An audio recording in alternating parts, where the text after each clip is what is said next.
In this video we're reviewing the Pergear 60mm f2.8 macro lens for APS-C cameras. Now macro lenses are designed to capture sharp, detailed images of small subjects at very close distances. This lens is a 2:1 macro lens, which means you can get very close up to your subject and still get focus, which is perfect for a macro lens. It has a focal length of 60mm with a maximum aperture of f2.8. It has a 19.1 cm minimum focus distance, which is great for close-up photography. Now, Pergear have sent me this lens to review, but I'm not being paid and they have no say in the final contents of this video. Now, this lens is a fully manual lens with manual focus and manual aperture only. Now, this is good for fine-tuning your macro shots, but is a little bit more of a challenge when using for general photography. Now, of course, that also means that there is no optical steady shot or stabilization with this lens. And looking more closely at the lens, it comes well packaged and comes with a large microfiber cloth and a focus wrench, and I haven't seen one of these with a lens for quite a while. Now, the lens itself is a pretty big piece of kit, just over 12 centimeters long, which is just under 5 inches. This lens has full metal construction and weighs around 600 grams, which is about 21 ounces. So, not the lightest of lenses. This lens comes with front and rear lens caps, and on the front of the lens, under that lens cap, it has the information of f2.8 60mm and that it takes a 62mm filter thread. That metal finish does make the lens feel quite premium, and the metal continues on to the rings of this lens. Now, the aperture ring and the focus ring move quite smoothly, but not too easily, with the aperture ring being the smaller of the two, which is closer to the camera body, and the focus ring is double width. On the rear of the lens there isn't too much to look at, as of course there are no electronic connections, as there is no autofocus. The lens feels well constructed, and I've been impressed with that.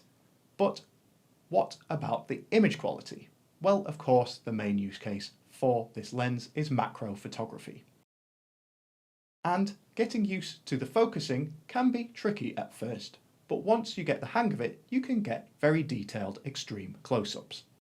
All of the example photos in this video have been taken with the Pergear 60mm f2.8 and with the Sony ZV-E10 Mark II as the camera, which has a 26 megapixel sensor. A major thing to point out is that at these close zooms, camera movement will be very noticeable, so I'd recommend using any kind of in-body camera stabilization that you have, like active steady shot on the ZV-E10 Mark II, for example. And I'd also recommend using a tripod where you can. This will help you capture sharp macro images. And the good news is the macro shots are pretty sharp. However, they do get a little soft when using the widest aperture of f2.8, so I'd recommend stopping up to about f4 for the sharpest results. But the sharpness is pretty good, especially in the centre of the images, and it's only really at the edges it gets that softness. But what about if you want to use this lens for normal photography? Well, as you can see from these examples, the results are okay. Again, I've found focusing can be a little slow, as the focus ring isn't the most accurate for distance shooting. But once you get focus, the sharpness is decent again in the centre of shots, though it does get pretty fuzzy around the edges. I'd again recommend shooting at f4 or narrower for sharper images, as wide open at f2.8 it does get a bit too soft. Now, if you're after out of focus backgrounds, this lens performs pretty well, with nice and soft out of focus backgrounds, especially at its widest aperture of f2.8. So the image quality is surprisingly good, especially as this lens costs just $199. Of course, not the cheapest lens on the market by a long shot, especially as there is no autofocus. But what you are paying for is the ultra close-up shooting, which makes it a fantastic entry point into macro photography, without breaking the bank.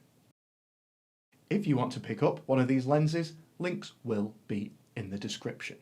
So should you buy this lens? Well, if you're looking for a macro lens for those extreme close-ups at a decent price and don't mind using manual focusing, then this lens is definitely worth considering.